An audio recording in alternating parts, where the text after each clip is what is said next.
reflection at sa pagbabasa rin ng gospel. Alright, mga kapatid,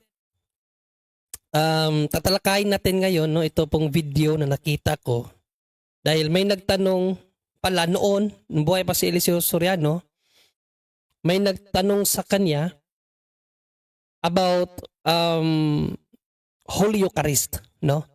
Ang nagtanong sa kanya, akala ko isang Katoliko, hindi pala, siya isang evangelist, Christian. So they believe also communion, pero hindi lang literal sa kanila yung ostia. Symbolic lang kasi sa kanila, pero ginagawa nila yung ritual na yon, no? Biblically speaking. Tinanong niya yon kay Eliseo Soriano kung bakit daw sila Eliseo Soriano hindi gumagawa nun, no? So ang mga reason ni Eliseo Soriano based sa aking pakikinig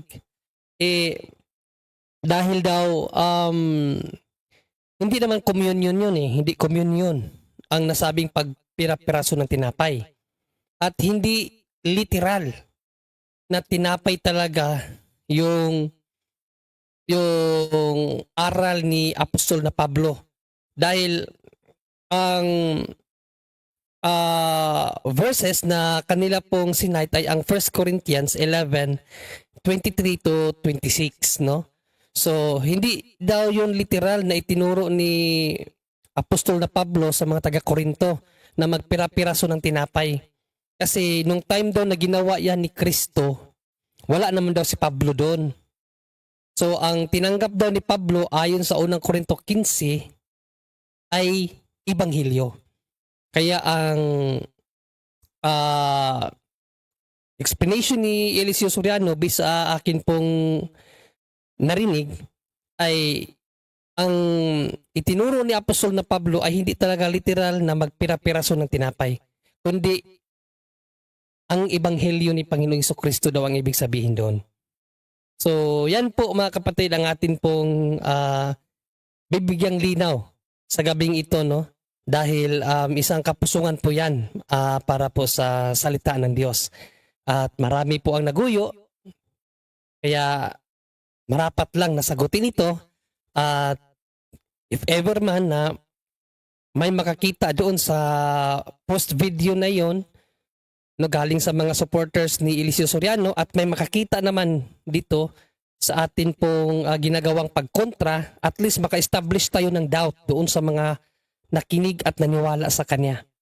Kasi nasa kanila naman din ang desisyon kung maniniwala sila sa atin o hindi. Basta ang sa atin lang to establish doubt at syempre para ituro din sa mga Katoliko nating kasamahan at sa lahat ng mga Katoliko kung makakita man ito ng atin pong pagtatama sa mali pong aral na ipinahayag ni Apostol tuloy ni Eliseo Soriano, at least ma-aware, no, yung mga Katoliko. So without further ado mga kapatid, umpisahan po natin ang atin pong pagtatalakay matapos po ang isang paalala.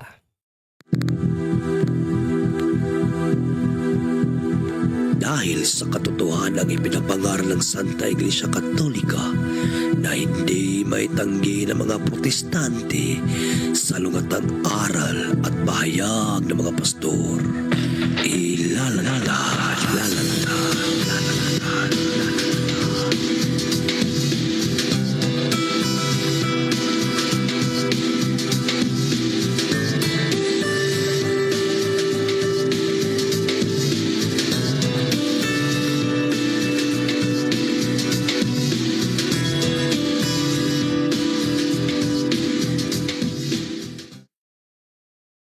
Bag sauce in behead.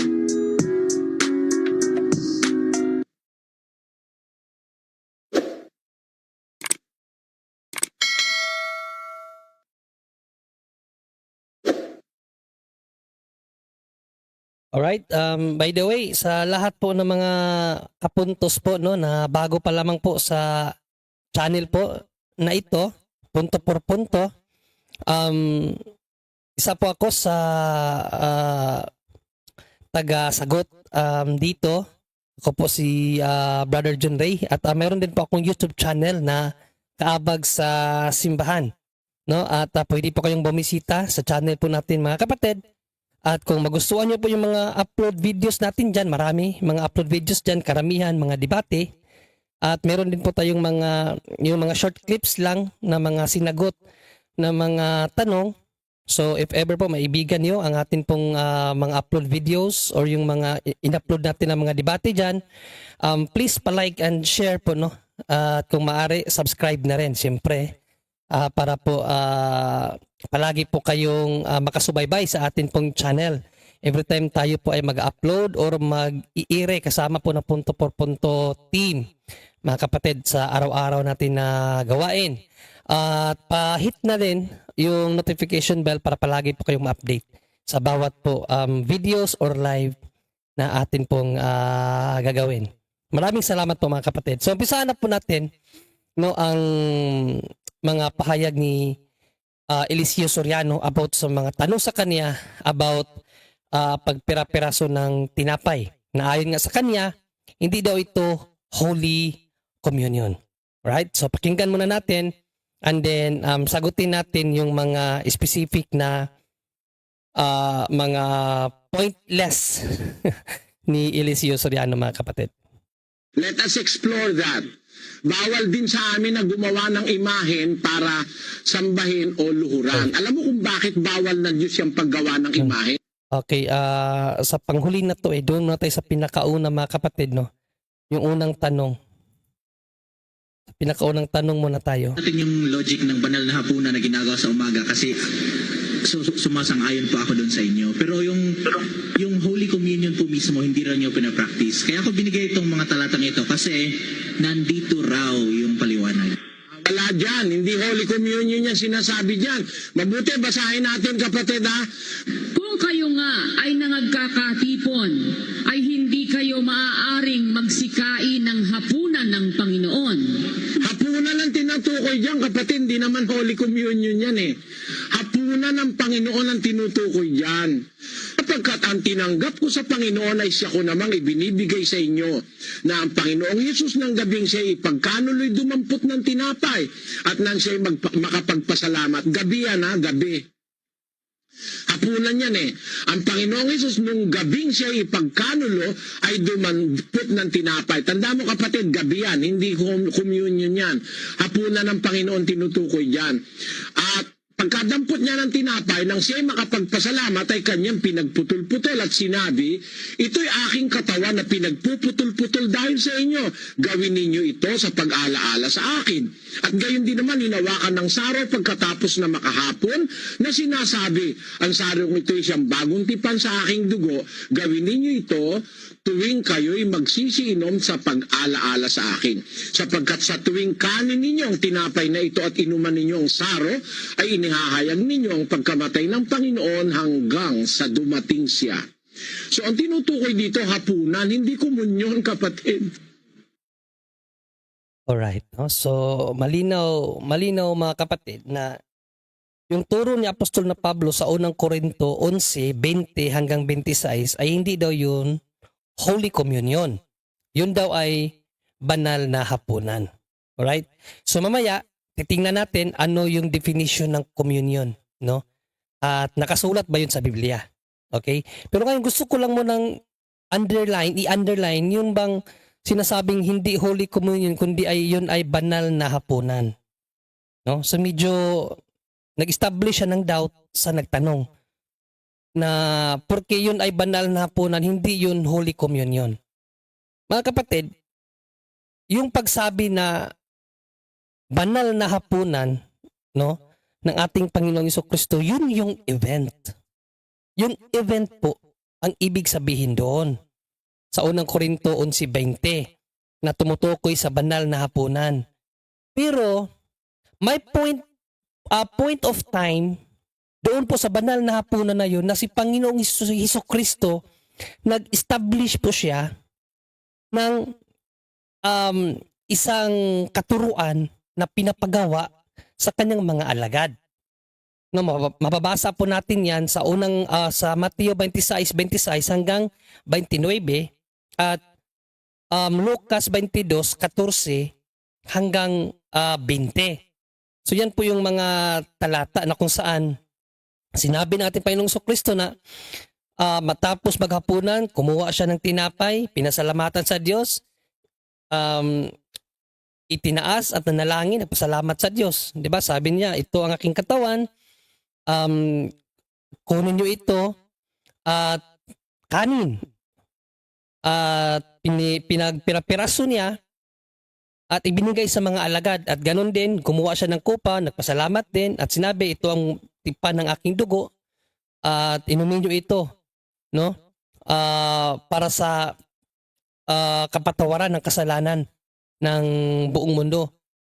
So, yung sinabi sa banal na kasulatan na banal na hapunan yun po yung event. Pero yung sinabi ng ating Panginoong Kristo after nilang maghapunan, communion po yun, mga kapatid. Yun po ang ibig sabihin ng communion. Meaning, pakikipag-isa natin sa ating Panginoong Kristo at sa Kanya. Yan po kasi ang meaning na ibinigay ng banal na kasulatan sa communion. Di ba? Pakikipagkaisa natin sa Panginoong Kristo through pagtanggap sa Kanyang body and blood. Okay? So, para maalis po yung doubt na ibinigay ni Eliseo Soriano na hindi daw yung communion, yun daw ay banal na hapunan. Mali po. No? Banal na hapunan yung event, pero after nilang maghapunan, si Panginoong Kristo, nagturo siya ng isang doktrina sa kanyang mga alagad na kung babasahin nga natin yun, sabi niya, gawin ninyo ito para pagpapaalala sa akin. So, doktrina yon na itinatag ng ating Panginoong Kristo. Nag-establish siya ng isang doktrina na dapat gawin ng kaniyang mga alagad. At yung doktrina na yon, yun po ang tinawag na komunyon. Okay? So, yun po ang point po doon. Kaya huwag po tayo maniwala na hindi yun komunyon dahil huling hapunan yun. Yung huling hapunan, yun po yung event kung saan ginawa ni Panginoong Kristo at itinuro sa kanyang mga alagad ang komunyon. So mamaya, titingnan natin yan na yun pong salitang communion is biblical po yan, mga kapatid. Okay? So tingnan natin ang kanyang pangalawang sinabi. Yung ibinigay mong talata, nagpo-prove na talagang merong hapunan ng Panginoon. Pero hindi yan komunyon. Nowhere in the Bible can you find na magpuputol-putol ng tinapay tapos komunyon. So malinaw yung kanyang sinabi, no? Na yun daw ang talata na binasa nila, 1 Corinthians 11:20-26, ay mayroon daw naganap na hapunan. Pero nowhere in the Bible na magpipira-piraso ng tinapay tapos pangalan ng communion. Okay? Take note nyo yan, ha? Ano ang sinabi niya? Nowhere in the Bible na magpira-piraso ng tinapay at yun ay tatawaging communion. Alam niyo, mga kapatid, no? The more na pinag-aaralan ko yung mga sagot ni Soriano sa mga nagtatanong sa kanya at yung kanyang mga tuligsa sa inang simbahan at kung paano siya daw ay gumamit ng Bible, napagtanto ko or nakita ko na si Soriano talaga, sorry to the words sa lahat ng MCGI, is mangmang po pagdating sa salita ng Diyos. Kamangmangan po ang kanya pong karunungan na ginagamit, no? Dito ko nakita na si Soriano pala talagang Tagalog lang na Biblia ang kanyang ginagamit, yung ang dating Biblia. No? Hindi siya masyadong gumagamit ng King James Version or ibang salin pa ng Bible. Ang dating Biblia lang po. Dahil yun pong salitang communion, ginamit po yun sa King James Version. Hindi ko alam bakit sinabi niya nowhere in the Bible eh. So therefore, nung pagsabi niya na nowhere in the Bible na may pagpira-piraso ng tinapay at papangalan ng communion, so I therefore conclude, mangmang talaga siya. Ibig sabihin, hindi siya tumitingin sa ibang salin ng Biblia. Ito po ang isa po sa ating tandaan sa pag-aaral po ng banal na kasulatan. Kasi importante po to in scholarly speaking, no? Importante po ito yung malaman natin yung mga translations. Kaya nga sa rule ng mga scholar, mayroon sila tinatawag na first, second, at kung may third, maaari din, no? Pero first and second translation. Mayroon pong rules ang mga scholar niyan. Meaning to say, pag first translation, mas kapanipaniwala kaysa second translation. Ano ang ibig sabihin? Yung first translation, mga kapatid, from original Hebrew manuscript at Greek manuscript, translated directly to English. Yan po ang first translation. Kaya mas, para po sa mga nag-aaral ng Biblia, mga scholar, mas nagfo-focus sila sa first translation kaysa second translation. Kasi yung second translated version na Biblia, ang pinagkuhanan yan, yung first translation lang, hindi yung original. Halimbawa, yung ang dating Biblia. Ang dating Biblia, hango lang po yan sa King James Version na Bible. Hindi sa original Hebrew and Greek manuscript. Kaya ito pong ang dating Biblia o yung mga Tagalog Bible natin, mga second-handed translation na lang po yan. Ibig sabihin, ang pinagkuhanan ng source na iyan ay ang English version. Kung sa baga, tinagalog lang ba yung English? So yun po ang problema sa second-handed translation. Halimbawa, yung communion. Hindi naman kasi sinabi sa Tagalog o sa second translation na Biblia yung salitang communion. Kasi nga, ginamit niya Tagalog. Ang dating Biblia, kaya sinabi niya, nowhere in the Bible found the word communion. Kaya hindi niya nakita yung communion. Kasi ang ginamit niya, second-handed translation na Bible, in which yung ang dating Biblia, nahango lang sa King James Version.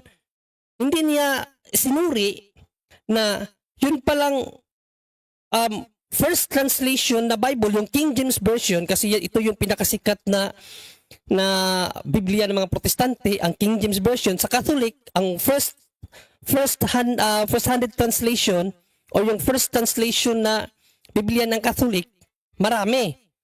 Ang American Bible. Yung American Bible, first translation yan. Ibig sabihin, from Hebrew to Greek, direct yan, isinalin sa English. So marami tayong version na, as Catholic, maraming version ang Catholic niyan na first-handed translation. No? Pero sa mga Protestante, ang first-handed translation nila, itong King James Version. Kaya sikat na sikat ang King James Version. From Hebrews to Greek po yan, direktang isinaling ng mga scholar, Protestant scholar, sa English. Kaya mas malapit yung translation ng King James Version sa original. Kaya mas marami gumagamit ng King James Version, mga kapatid. Ang question, sa King James Version ba, ginamit ba ang salitang communion para sa pagpira-piraso ng tinapay? Ang sagot ay opo. Kaya nasabi ko, si Eliseo Soriano talaga is may kamangmangan talaga sa pag-aaral niya ng salita ng Biblia o sa banal na Biblia. Kasi doon lang siya nagpo-focus sa second-handed translation na Biblia. Hindi niya tiningnan yung source ng Biblia na ginagamit niya. Na ginamit po yung word na communion. Kasi yung communion po, hango po yan, or translation po yan, sa original na Greek. Yan po ang translation ng original na Greek ng salitang communion. Sa Greek kasi tinawag, ang salitang ginamit dyan is koinonia. From the word koinos. Koinonia. In English translation, mayroon po siyang apat na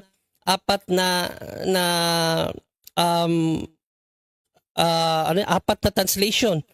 No, fellowship, participation, communion, at sharing. So yan po ang ibig sabihin ng salitang koinonia. No, isa po sa translation niya is communion. Kaya nga yan ang ginamit na word sa English translation na King James Version, mga kapatid. Okay, pero bago natin tingnan ang King James Version, unawain muna natin what is communion according to theologians, no?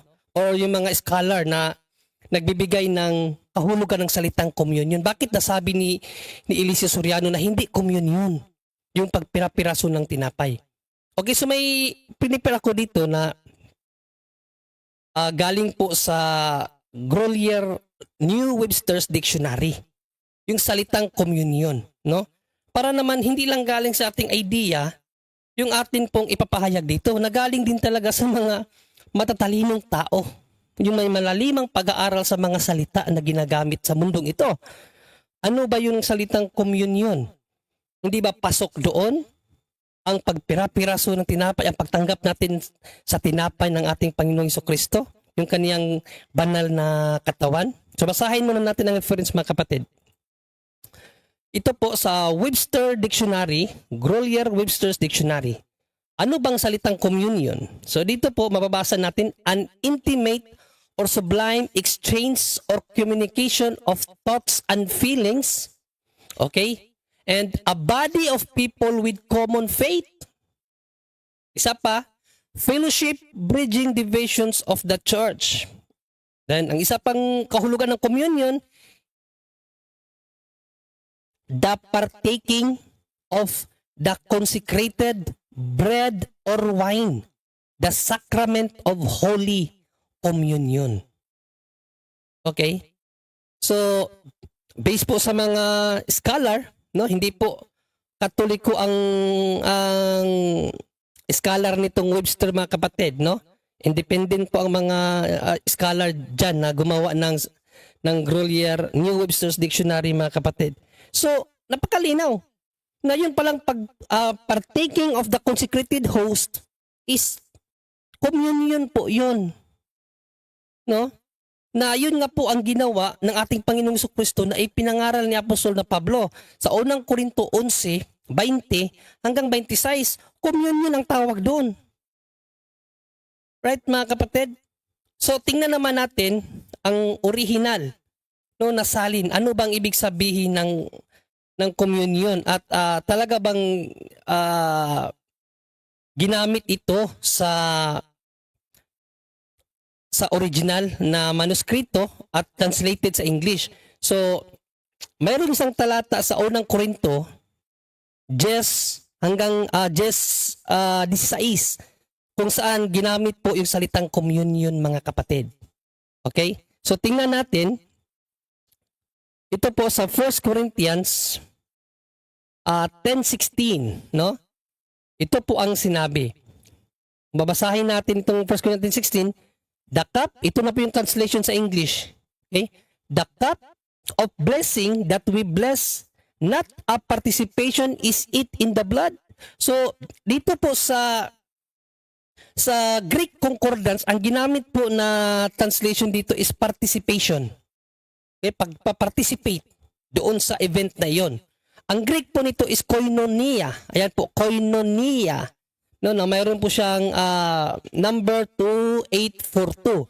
So tingnan natin mga kapatid, ano ang deep meaning ng koinonia. I-click lang po natin itong 2842. Lalabas po dito ang definition ng salitang koinonia. Alright?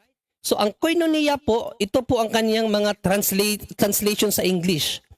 Fellowship, communion, right? Participation and sharing. So yan po ang katumbas na salita sa English, ang salitang koinonia na ginamit sa 1 Corinthians 10:16 mga kapatid. Okay?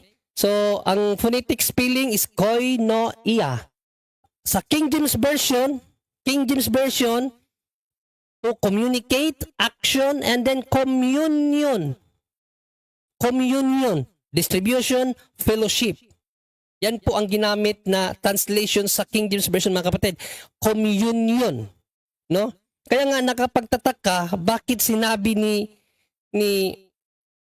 nitong si Eliseo Soriano na nowhere in the Bible found the word communion sa pagpira-piraso ng tinapay. So, napakalinaw ang kanyang kamangmangan sa banal na kasulatan. Na hindi pala siya ganun ka-aware pagdating po sa mga translation at sa mga literal na words na mababasa natin sa banal na kasulatan na nandyan po yan. Bakit hindi niya alam? So basahin natin sa Biblia. No, kung meron ba talaga niyan sa Biblia, communion mga kapatid, o pakita natin ha. Sa Tagalog kasi niyan is yung pakikipagkaisa natin sa ating Panginoong Kristo through His body and blood, no? Yan po ang sinabi ni Apostol na Pablo, pakikipagkaisa sa Tagalog na version na ginagamit ni Eliseo Soriano. Kaya para sa kanya, hindi yung communion kasi walang sinabi sa Bible Tagalog na communion. English kasi yun eh. 'Di ba? So tingnan natin sa Tagalog, ito yung ating mababasa sa Tagalog. Sa 1 Corinthians 10:16, ang saro ng pagpapala na ating pinagpapala, hindi baga siyang pakikipagkaisa ng dugo ni Kristo? Ang tinapay na ating pinagpuputol-putol, hindi baga siyang pakikipagkaisa ng katawan ni Kristo? So yung word or term na pagkakaisa mga kapatid, sa English po niyan, communion. Basahin natin sa King James Version. Ang King James Version, ito po. The cup of blessing which we bless, is it not the communion of the blood of Christ? Tanong yan ni Apostol ni Pablo sa taga-Korinto. Na yun bang tinanggap natin na dugo at katawan ng ating Panginoong Kristo? Hindi ba yan ang communion? Yung pakikipagkaisa natin kay Kristo? No? The bread which we break, is it not the communion of the body of Christ? Anong sabi ni Eliseo Soriano kaganina mga kapatid? Nowhere in the Bible na makikita daw natin na nagpira-piraso ng tinapay, tinawag na communion. Yun ang sinabi ni Eliseo Soriano. Pero anong sinabi dito sa King James Version? Is it not the communion of the body of Christ? The bread which we break? Diba? The bread which we break, is it not the communion? Ang sabi ni Eliseo Soriano, wala daw communion sa Bible na mababasa na pinagpira-piraso ang tinapay. Wala daw ganun. King James Version, litra por litra, ginamit ang salitang communion para sa pagpira-piraso ng mga tinapay. Kaya, ang tanong natin sa mga MCGI, kasi wala na si Soriano, mga taga-MCGI members, no? Based sa tanong ni Apostle Paul sa taga-Korinto, ito yung tanong ko sa inyo. The bread which we break, is it not the communion of the body of Christ? Ngayon, sino ang paniniwalaan nyo, mga MCGI members? Si Eliseo Soriano? Or si Apostol na Pablo? So, nasa inyo po ang pasya mga kapatid. No? Kaya nga dito sa John 6:56 mga kapatid, no? First sa Acts 20, sa Acts 20 verse 7 sa The Living Bible Translation, ito po ang ating mababasa. On Sunday, sa araw ng linggo, we gathered for communion service with Paul preaching, and since he was leaving the next day, he talked until midnight. So, nasaan yung sinasabi ni Eliseo Soriano na wala daw communion? No? Napakalinaw sa binasa natin kaganina mga kapatid, yung pagputol-putol ng tinapay, tinawag yun na communion ni Apostol na Pablo. 1 Corinthians 10:16. Actually, ang pinakatalata talaga niyan, 1 Corinthians 10:14 to 22 po yan. No, aral yan ni Apostol na Pablo na yun pong communion ay pangharapang tapat po yan sa mga ginagawa ng pagano na service nila, yung pag-aalay nila sa Diyos-Diyosan. So, yan po ang pantapat ni Apostol na Pablo. 1 Corinthians 10:14 to 22 po yan. Ang context po niyan. Anong sinabi ni Apostol Pablo doon? Communion po yung pagputol-putol ng tinapay. Pero pakinggan natin ulit si Eliseo Soriano mga kapatid. Yung ibinigay mong talata, nagpo-prove na talagang merong hapunan ng Panginoon. Pero hindi yan komunyon. Nowhere in the Bible can you find na magpuputol-putol ng tinapay tapos komunyon. Di ba? Nowhere in the Bible na magpuputol-putol ng tinapay tapos communion. Nowhere in the Bible daw na magputol-putol ng tinapay tapos communion. But let the Bible speak. Anong sinabi ng Biblia?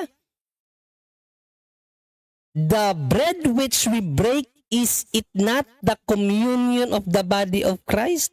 Yung bang pinagpuputol-putol nating tinapay, hindi ba yan yung communion natin sa katawan nating Panginoon Jesucristo? Meaning communion, pakikipagkaisa. Di ba mga kapatid, biblical? Pero si Eliseo Soriano na kilalang magaling daw sa salita ng Diyos, palpak. Palpak na palpak mga kapatid. So pakinggan pa natin ang iba pa niyang sagot no sa isang evangelist Christian na nagtanong about Holy Communion. Sapagkat tinanggap ko sa Panginoon, ay ibinibigay ko naman sa inyo.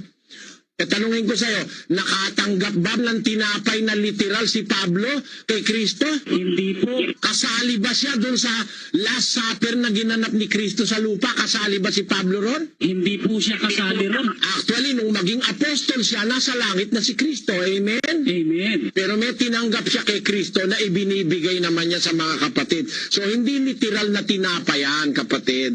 Huwag nating interpret yan na literal na tinapay, tinanggap ni Pablo, binibigay niya sa taga-Korinto. Ang ibinibigay niya sa taga-Korinto, yung tinanggap niya sa Panginoon, aral yon, aral, katwiran. Pakinggan mo sa 15:3 ng unang Korinto.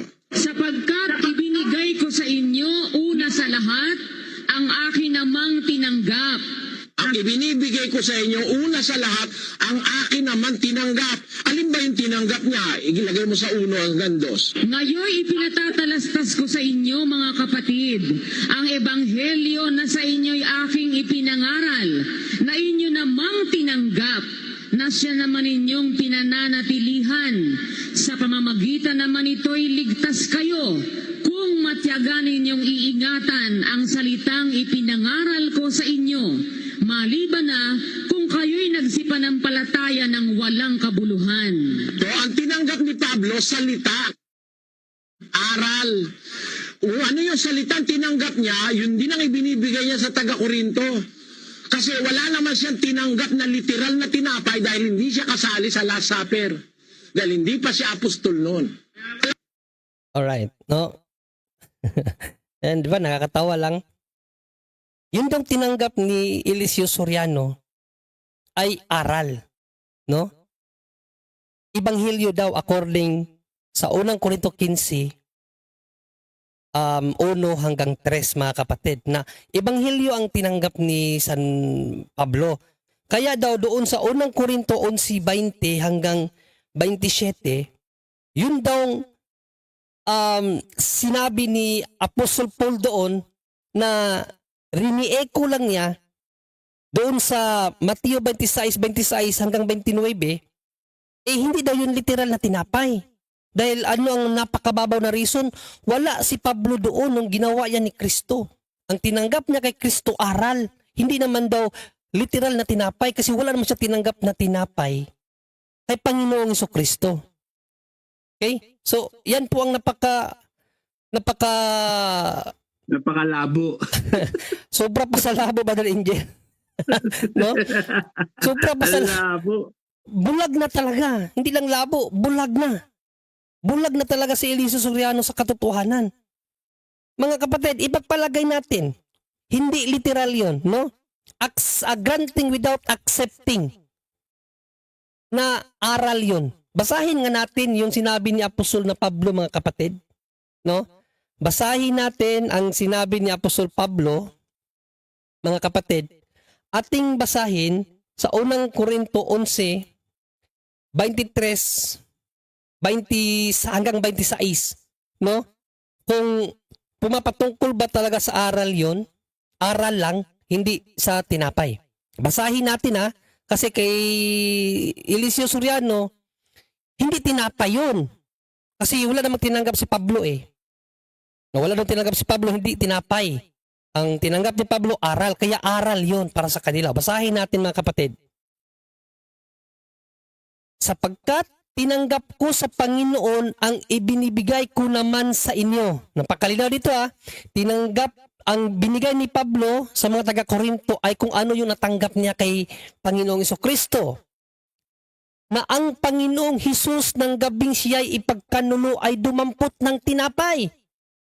Ano daw? Sinalaysay dito ni Apostol na Pablo kung ano ang ginawa ni Panginoong Jesucristo nung gabing itinuro niya ang banal na Eucharistia. Anong sinabi ni Pablo? Dumampot si Kristo ng tinapay. Okay, tapos anong ginawa? At nang siya'y makapagpasalamat, ay kanyang pinagputol-putol at sinabi, ito'y aking katawan na pinagputol-putol dahil sa inyo. Gawin ninyo ito sa pag-aalaala sa akin. Mga kapatid, kung aral to, ibig bang sabihin, pinagpuputol-putol ni San Pablo ang aral ni Kristo? Kung hindi yan tinapay, aral daw yan, aral. So pinagpuputol-putol ni Apostol na Pablo ang aral na turo ni Kristo. Dahil lang sa reason na wala si Pablo doon. Napakalinaw dito kahit pa wala si Pablo nung ginawa yan ni Panginoong Jesucristo. Anong sinabi ni Panginoong Jesucristo sa kanyang mga alagad? Gawin ninyo ito pag-aalaala sa akin. Pinapagawa kasi yan sa mga kaparian. Kaya kahit wala si Apostol na Pablo doon, yung utos na yun para sa lahat ng mga pari.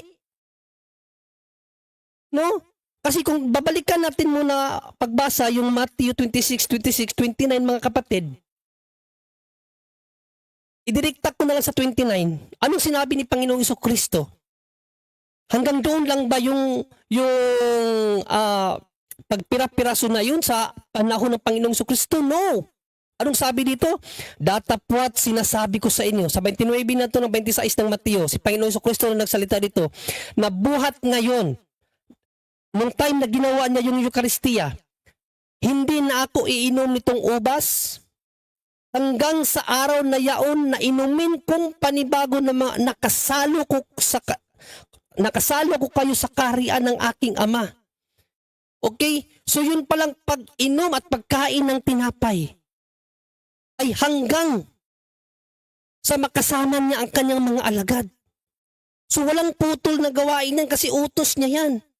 Kaya kung babalikan natin sa unang Korinto 11:23, dito sa pagpatuloy natin mga kapatid sa 24 hanggang 26, at nang siya'y makapagpasalamat ay kanyang pinagputol-putol at sinabi, ito'y aking katawan na pinagputol-putol dahil sa inyo.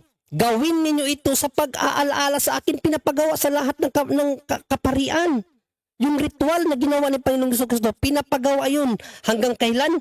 Hanggang sa panahon na mahayag na ang kaharian ng kanyang Ama at makasama na ang kanyang mga alagad. Pinapagawa yun. Kaya kahit wala si Pablo doon, bound si Pablo. Kasi ang utos na yun forevermore. Hanggang sa maganap ang paghahari ng Diyos. At makasama na niya ang kanyang mga alagad.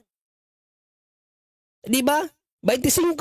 At gayon din naman, hinawakan ang saro pagkatapos na makahapon na sinabi, ang sarong ito'y siyang bagong tipan sa aking dugo. Gawin ninyo ito sa tuwing kayo'y magsiinom sa pag-alaala sa akin. Pinapagawa talaga yan.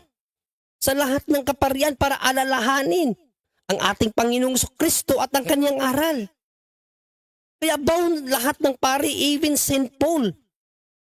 Bound siya dyan. Kahit pa wala siya, hindi siya present doon sa time na ginawa yun ng ating Panginoong Jesucristo.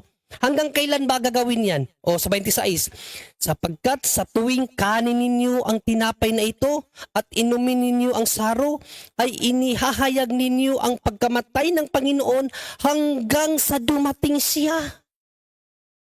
Forevermore. Ang paggawa po, mga kapatid, ang paggawa po sa pagputol-putol ng tinapay at bigay ng kaniyang dugo para sa kapatawaran ng mga kasalanan, sa panahon na yun ay tinatag niya, pinapagawa na niya yun sa kanyang mga alagad hanggang sa lahat ng mga kaparian, hanggang sa siya ay dumating. Kaya yung sinabi niya na ang tinanggap niya po sa Pablo, hindi naman yun tinapay. Aral ang tinanggap niya kasi wala naman siya doon. Mali.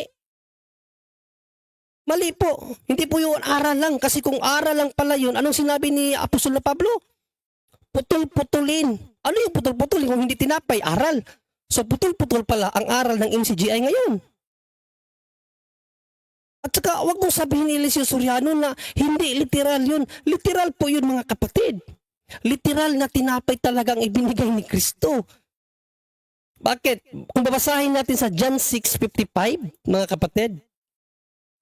Sa John 6:55, no, ito po ang ating mababasa. Sapagkat ang aking laman ay tunay na pagkain at ang aking dugo ay tunay na inumin, tunay. Tunay, mga kapatid, tunay. Ano ba yan sa English? Babasahin ko sa Good News Translation. No? For my flesh is the real food. Real. Real. Real. Pag sinabing real, tunay, hindi po yan symbolism lang. King James Version. So dito walang ginamit na real or tunay, no? Pero sa Good News Translation, real food. Real food, tunay na pagkain. 'Di ba? Tunay na pagkain, or sa English pa, true food. True. Mga kapatid, ano ang synonymous ng true or tunay sa Tagalog? True, tunay. Or real food, ano ang synonymous niyan? Basahin natin ang synonymous sa English, mga kapatid, ha? Ano ang synonymous ng true? No? O basahin natin. Ano ang synonymous ng true, mga kapatid?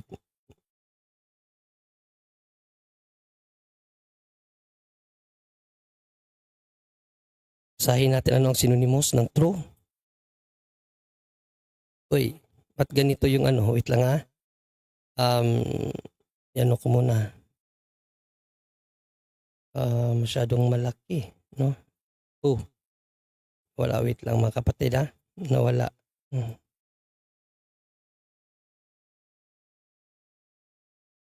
No, na hindi ko na prepare tong ano na ito. Yung part na ito, sorry po. Okay, papakita ko sa inyo ano ang synonymous ng true, no? True sa Tagalog, tunay. Right? Wait lang. Hindi ko pala na prepare agad to, no? Yan po ang synonymous po ng true, mga kapatid, kung titingnan po ninyo. No? True. Ayan, no, true. Sa dictionary po ito, no, synonymous and antonyms, no? True. Ano po ang synonymous ng true? Literal. Synonymous po yan, true, literal. Synonymous po yung dalawa po na iyan. Kapag sinabing true, literal po ang kahulugan niyan. Ang synonymous word niyan is literal. Kaya bakit sinasabi ni Eliseo Soriano na hindi daw literal yung tinapay na ibinigay ng Panginoong Jesucristo para sa lahat ng mga tao? Literal na tinapay po yun. Tunay na laman at dugo. Real food. Sa Good News Translation, real food. Tunay sa Tagalog na salin, tunay. Ano ba ang tunay sa English? True. Ano ang synonymous ng true? Literal. Kaya literal po yun, mga kapatid. No? Again, doon sa sinabi niya na ang itinuro ni Pablo doon is hindi daw literal na tinapay, kundi aral. Mali po yun kasi kung babasahin mo ng maigi, pinagpuputol-putol. So ano yung pinagpuputol-putol? Ang aral. Ibig sabihin, putol-putulin ang aral ni Kristo. Hindi po ganun. Maling ano po yun, maling pagkaunawa lang sa banal na kasulatan, mga kapatid. Okay, so tingnan natin ang iba pa niyang sinabi, mga kapatid, no? Tingnan natin. Sapagkat tinanggap ko sa Panginoon, ay ibinibigay ko naman sa inyo. Itong pang-apat. Tanungin ko sa iyo, kasi wala naman siyang tinanggap na literal na tinapay dahil hindi siya kasali sa Last Supper. Dahil hindi pa siya apostol noon. Walang komunyon sa Biblia na ginagawa ng alam mo kung bakit? Biro mo yung kanya, laki-laki. Yung ang liit-liit. Ano yun? Hindi ba iisa lang naman ang Kristo ng Biblia? Bakit mo gumawa ka ng malaki para sa'yo? At saka bakit sa komunyon, meron siyang alak, ikaw wala. Samantalang ang nasa Biblia, pakinggan mo sa 26:26 ng Mateo. At samantalang sila'y nagsisikain, ay dumampot si Jesus ng tinapay at pinagpala at pinagputol-putol at ibinigay sa mga alagad at sinabi, kunin ninyo, Kanin ninyo, ito ang aking katawan. At dumampot siya ng isang saro at nagpasalamat at ibinigay sa kanila na nagsasabi, magsiinom kayong lahat diyan. Ulitin ko ang basa. At dumampot siya ng isang saro at nagpasalamat at ibinigay sa kanila na nagsasabi, ako lang ang iinom nito. Meron bang ganon? O, tingnan mo, sino ang pinainom niya? Yung pinakain niya ng tinapay. Ito naman pare, pinakain ng tinapay na maliliit sa kanya yung malaki. Tapos siya lang ang may alak. Yan ang unfairness. Yun, no, mga kapatid, no. Mangmang talaga. Mangmang po. Grabe. Sobra kamangmangan. Unang-una, tingnan mo naman yung historical context at yung konteksto ng Biblia bago ka magbigay ng sarili mong pahayag, no? Kasi, kung titingnan mo yung settings, sino ba ang kaharap niya ni Panginoong Jesucristo doon? Yung kanyang mga alagad, yung kanyang mga pinili. Right? Yung kanyang mga pinili. So, anong sinabi niya? Ito ang aking katawan at ito ang aking dugo. Gawin niyo ito, pagpapaalala-ala sa akin. Aning mali doon? Yun ang utos niya sa mga kaparian. Sa mga pari inutos yun. Kaya sa misa, ginagawa yun ng mga pari kasi yun ang utos. Basahin natin ang Lucas 22, 19-20, mga kapatid. Lucas 22, 19-20. Yan ang pinakautos ng Panginoong Jesucristo sa kanyang mga kaparian. Kaya ginagawa talaga yun ng mga pari sa misa. O basahin natin. Uy, ito. At siya'y dumampot ng tinapay at nang siya'y makapagpasalamat ay kanyang pinagpuputol-putol at ibinigay sa kanila na sinasabi, ito'y aking katawan na ibinibigay dahil sa inyo. Gawin ninyo ito sa pag-aalaala sa akin. Ano daw? Gawin ninyo ito sa pag-aalaala sa akin. Abay, natural yun ang utos sa mga kaparian eh. Pinapagawa yun. Ano yung pinapagawa sa mga kaparian? Pagpuputol-putol sa tinapay at pag-consecrate doon sa dugo. Kaya yan talagang ginagawa sa misa in memory or in commemoration sa ginagawa ng ating Panginoon Jesucristo. Gawin niyo ito pag-aalaala sa akin. Kaya ginagawa ng mga kaparian yun. Kasi yun ang ritual na itinuro niya sa kanyang mga kaparian. As simple as that, Eliseo Soriano at sa mga MCGI members. Kasama yung ebanghelyo dyan, kamo. Yes, ebanghelyo Kasama yun eh. Ano Kasama pa? yun, palpak. Oo. At sabi pa niya, mali pa daw kasi ang mga pari daw malaking tinapay ang kinakain. Sa mga membro maliliit lang daw yung tipig-tipig. Oh my God. Yung ginawa yun ng Panginoong Jesucristo, talagang tinapay na yung dough nila dati. Malaking-malaki talaga yun. Anong ginawa ng Panginoong Jesucristo? Pinasalamatan. Pinaghahati-hati yun. Yun ang ginagawa ng mga pari. Yung malaking tinapay na nakikita mo, Eliseo Soriano, hindi lang ang pari kumakain noon. Ginagawa lang ng mga pari kung ano yung pinakasaktong ginawa ni Panginoong Jesucristo. Pinagpuputol-putol. Kaya nga malaki kasi pagpuputol-putulin yun. Pagdating sa distribution noon, kung ano yung kinakain ng pari, yun lang din ang kinakain ng mga alagad namin. Wala pong lamangan doon na mas malaki ang sa pari kasi pari siya. No. Pagpapakita lang yun kung ano talaga ang ginawa ni Panginoong Jesucristo noong time na ginawa niya ang aral na yan. Kumuha siya ng tinapay. Hindi naman maliit na tinapay ang kinuha ni Panginoong Jesucristo doon. Kahit sa movie, tingnan mo, talagang tinapay na yung dough nila na malaki yung ganyan. Hindi ko lang alam kung anong pangalan noon. Yung malaki na tinapay. Yun talaga yung kinuha ni Panginoong Jesucristo, pinuputol-putol kasi yun ang tradisyon nila na pagkain. Malaking tinapay talaga yun. Sa panahon natin ngayon, yung osteya na. Kaya malaki kasi putol-putulin yun ng mga pari. Yun ang ibibigay, distribute yun. And then, bakit daw ang mga pari lang ang umiinom? Ang mga laiko lang ang mga binigyan ng osteya o yung katawan ni Kristo, bakit ba hindi umiinom? Kasi yung katawan ni Panginoong Jesucristo is more enough for life eternal. Kahit katawan lang, matanggap mo, magkakaroon ka na ng buhay na walang hanggan. No? At hindi po mali kung tinapay lang. Hindi din po mali kung tinapay at wine ang ibigay sa iyo ng pari. Alin lang po sa dalawa Wala pong ano doon, wala pong contradiction. Alin po sa dalawa ang ibigay sa iyo ng pari, okay lang po yun. No? Kasi kung babasahin natin ang aral ni Apostol na Pablo, mga kapatid, sa unang Korinto 11:27, ano ang sinabi ni Apostol na Pablo? O basahin natin mga kapatid.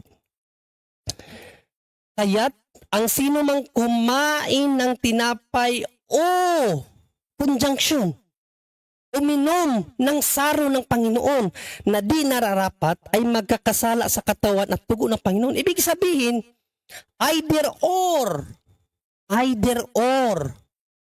Alin man sa dalawa ang tanggapin mo, walang problema doon. Ang importante, karapat-dapat kang tumanggap. Di ba napakalinaw dyan? Sino mang kumain ng tinapay o uminom. Ibig sabihin, may dalawang pagpipilian. Either tinapay or saro, or either yung dalawa ibigay sa iyo ng pari. Sa Good News Translation, tingnan natin sa Good News Translation. It follows that if one of you eats the Lord's bread or ibig sabihin may pagpipilian, drinks from the cup from the cup. Ibig sabihin may pagpipilian ka. Halimbawa ba, nagpa-doktor ka kasi may sakit ka, nagpa-doktor ka. Ngayon, may findings ang doktor, bibigyan ka ng gamot ang doktor. Pero yung gamot, mayroong dalawang klase. Parehas lang na gamot, pero may dalawang klase. Mayroong liquid at mayroong capsule. So, sabihin siya ng doktor, alin ang gusto mo dito? Yung capsule or yung liquid? O sabihin ng pasyente, yung liquid lang dok kasi yung capsule kasi parang feeling ko parang hindi ko nalulunok. Kaya yung liquid naman. Or else kaya, doon lang po ako sa capsule do kasi ayaw ko yung amoy ng liquid na gamot. So, alin man po sa dalawa, ang piliin mong gamot, parehas po, gagaling ka. Walang problema, parehas matanggap mo ang kagalingan. So, yun din po sa banal na Eucharistia. Either bread lang, or wine lang, or either both. Ang iibigay sa iyo, wala pong problema doon. O pakinggan natin si Panginoong Jesucristo kung yung tinapay ba is not enough for life eternal? O basahin natin mga kapatid, John 6:50-51 mga kapatid. Yun bang katawan, enough na ba yun sa life eternal? Kasi yun lang naman ang pinaka-goal natin mapuntang langit O anong sinabi ng Panginoong Jesucristo dito? Ito ang tinapay na bumababang galing sa langit upang ang taong makakain ay huwag mamatay. Ako ang tinapay na buhay na bumababang galing sa langit. Kung ang sino man ay kumain ng tinapay na ito, siya'y mabubuhay magpakailanman. Oo, at ang tinapay na aking ibibigay ay ang aking laman sa ikabubuhay ng sanglibutan. May sinabi bang dugo dyan? Tinapay lang Tinapay lang para magkaroon ka ng buhay na walang hanggan. So receiving the body of Christ only is not a problem. Pwede din body and blood. O basahin naman natin body and blood 53-54. Sa the same chapter, John 6. Sinabi nga sa kanila ni Jesus, katotohanan sinasabi ko sa inyo, maliban ng inyong kanin ang laman ng tao at inumin ang kaniyang dugo, ay wala kayong buhay sa inyong sarili. So, pwede rin kapag tinanggap mo yung laman at dugo ng ating Panginoong Jesucristo, walang problema doon. 54. Ang kumakain ng aking laman at umiinom ng aking dugo ay may buhay na walang hanggan at siya'y aking ibabangon sa huling araw. So, pwede rin body and blood ang ibigay o tanggapin mo. Enough din yun para sa buhay na walang hanggan. Pero kung bread lang ang ibigay ng pari, it's more enough for you to obtain eternal life or salvation, mga kapatid. Biblical po yan. Kaya nga, balikan natin ang sinabi ng Apostol na Pablo, 1 Corinthians 11:27 mga kapatid. Balikan natin ano ang aral ni Apostol na Pablo. Kinakailangan ba talaga dalawa ang tanggapin mo? Hindi. Balikan natin. Kaya't ang sino mang kumain ng tinapay o uminom sa saro ng Panginoon na di nararapat ay magkakasala sa katawan at tugo ng Panginoon. Ang ginawa ni Eliseo Soriano mga kapatid, false dichotomy. No? Fallacy of false dilemma. Na dapat tanggapin talaga yung dalawa, hindi pwede yung isa lang. That is false dichotomy. No? Fallacy arguments po yun, mga kapatid. Ang turo ni Apostol ni Pablo, either or. Alin man sa dalawa, ang pipiliin mo, walang problema doon. Kaya yung sinasabi ni Eliseo Soriano, kamangmangan lamang po yun, mga kapatid. Pakinggan natin ang last part ng sinabi ni Eliseo Soriano, mga kapatid. Sa part 5 tayo. Let us explore that. Bawal din sa amin na gumawa ng imahen para sambahin o luhuran. Alam mo kung bakit bawal ng Diyos yung paggawa ng imahen? Ang talata ng Isayas, meron akong babasahin ganito, 42:8. Ako ang Panginoon na siyang aking pangalan at ang aking kaluwalhatian ay hindi ko ibibigay sa iba o ang akin mang kapurihan sa mga larawang inanyuan. Ano nga kita? Yung bang kaluwalhatian ng Diyos, pwede mong ilagay dun sa larawang inanyuan kahit na yun ay ginto pa. Ay, hindi po kahit kailan, hindi po pwede, kapatid na Eli. Can the most precious stone or metal on earth carry with it the praises, the magnificence of the Lord?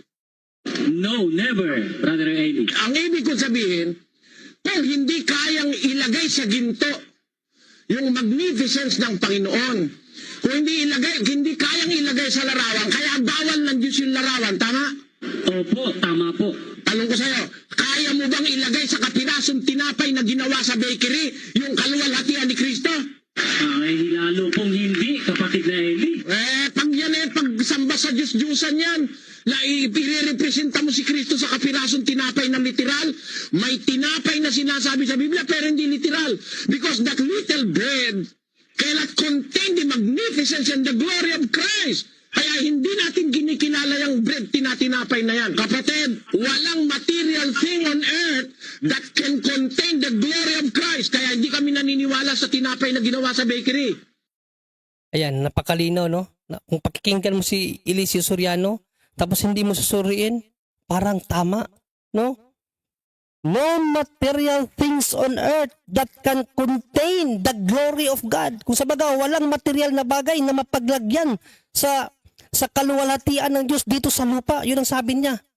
No? Kaya hindi po maaari na i-glorify yung gawa ng kamay ng tao dahil ayon sa 42:8 ng Isayas, yung kaluwalhatian ng Diyos ay hindi niya hahayaang ilagay sa mga larawang inanyuan. So yun ba ang point doon sa Isaiah 42:8?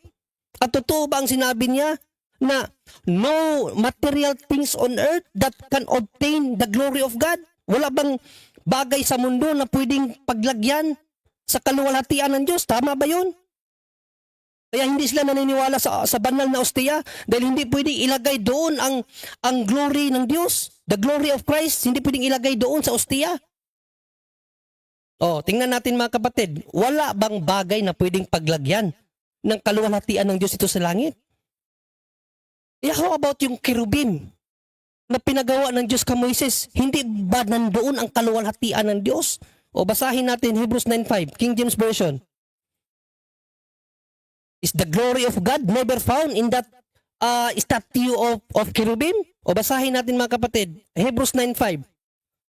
All over in the cherubims of glory shadowing the mercy seat, of which we cannot now speak particularly.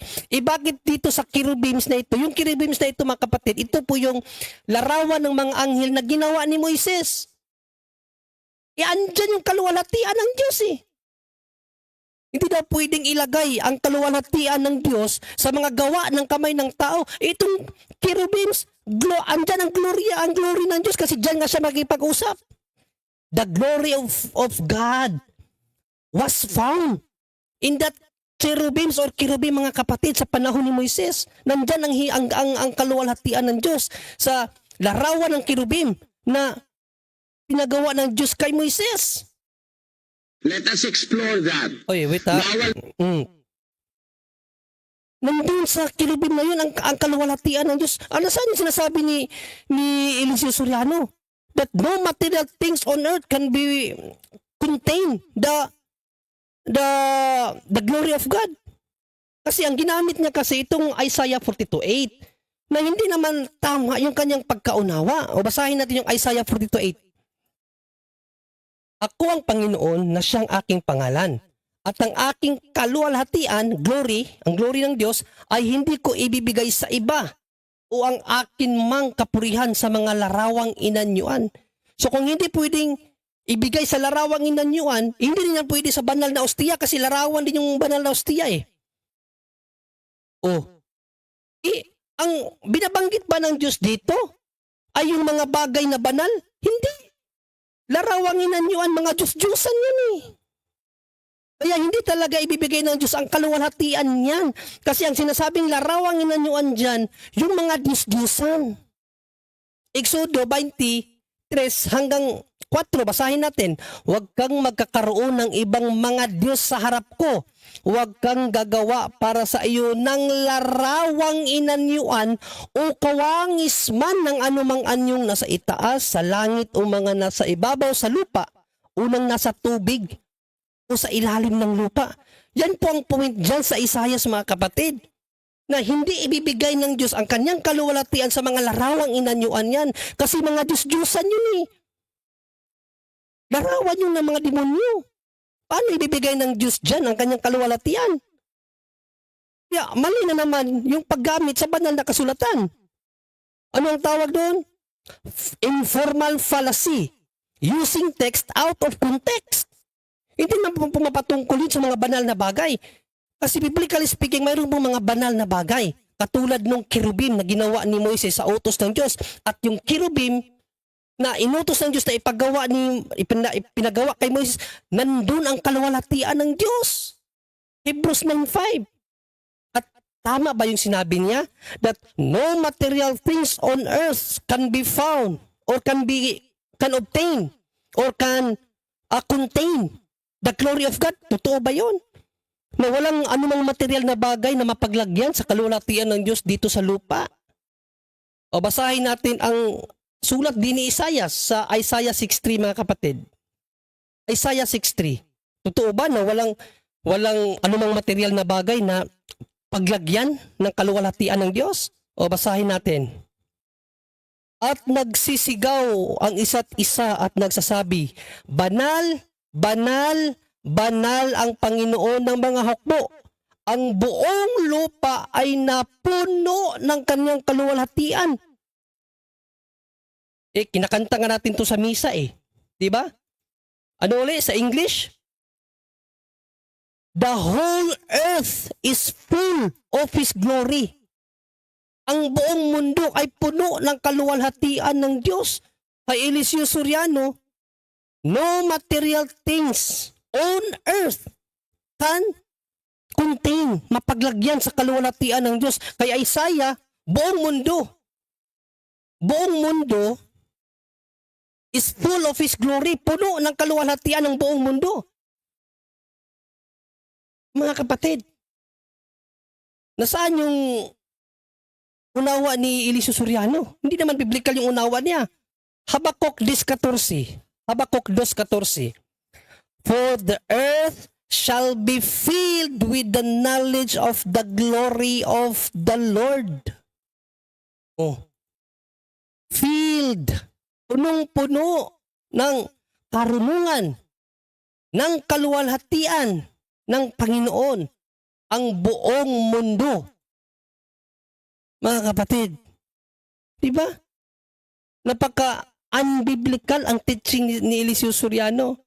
Kaya nga si Apostle Paul, kasi sabi niya, kaya hindi sila naniniwala sa Holy Eucharist kasi hindi pwede ilagay dyan ang kaluwalhatian ng Diyos. Hindi na pwedeng ilagay ang kaluwalhatian ng Diyos sa banal na ostiya. Pero ano ang sabi ni St. Paul? 1 Corinthians 10:31, mga kapatid. Whether therefore you eat or drink, ano man ang kainin ninyo at inumin, or whatsoever you do, do all to the glory of God.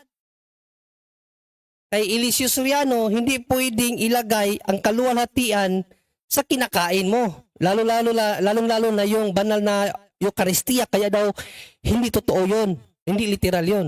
Pero sabi ni St. Paul, do all the glory of God. Whatever you do, whether therefore you eat or drink. Di ba? Napakalayo ang explanation niya sa pangangaral ng mga apostol. Kaya hindi po pwede na walang bahala yung turo ni Kristo about pagpipira-piraso ng tinapay dahil kabanal-banalang utos yun ng Diyos, mga kapatid. Last verse, Colossians 3:16 and 17, mga kapatid. And whatsoever you do in word or deed, ano man ang inyong gawin, no? Sa salita at sa mga gawa, do all in the name of the Lord Jesus. Give thanks to God and the Father by Him. Sa 16 muna pala. Let the word of Christ dwell in you, richly in all wisdom, teaching and admonishing one another in psalms and hymns and spiritual songs, singing with grace in your hearts to the Lord. And whatsoever you do in word or deed, ano man ang gawin ninyo, salita man o sa gawa, do all in the name of the Lord Jesus. Kaya talagang wala po talaga sa hulog ang aral ni Eliseo Soriano. Pawang panlilin lang lamang sa mga tao. Kaya kapag hindi mo talaga sinusuri ng maigi ang banal na kasulatan at pakikinggan mo lang si Eliseo Soriano, maguguyo ka talaga. Dadaanin ka sa kaniyang sigaw eh. Akala mo naman totoo. Akala mo naman talagang alam na alam niya ang Biblia. Diba? Nakita niyo lahat ng statement niya kontra sa Biblia. Ang nababasa sa Biblia, baliktad sa kanya. Yung pagpapirapiraso ng tinapay, hindi daw yung communion. Sinabi sa banal na kasulatan, communion yun. No material things on earth can contain the glory of God daw. Pero ayon kay Isaias, the whole earth full of His glory. At kay St. Paul naman, ano man ang inyong kainan na inumin, gawin nyo sa kaluwalhati para sa ikaluluwalhati ng Diyos. Ano man ang inyong gawin, or sabihin, gawin nyo sa pangalan ng ating Panginoong Jesucristo. Di ba, mga kapatid? Kaya po, naway,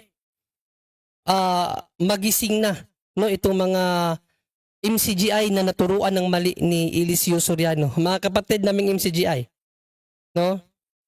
Imulat nyo po ang inyong mga mata. Wala na si Eliseo Soriano. Wala na pong saysay para maniwala kayo sa mga iniwan niyang turo sa inyo. Hindi po yan biblical, mga kapatid. Sana pag nakita niyong video na ito, mapagnilayan nyo. Mapagnilayan nyo na mali pala talaga ang mga itinuro ni Eliseo Soriano at hindi po yun naayon sa banal na kasulatan. Yun naman po, maraming salamat at naway marami kayong natutunan sa gabing ito.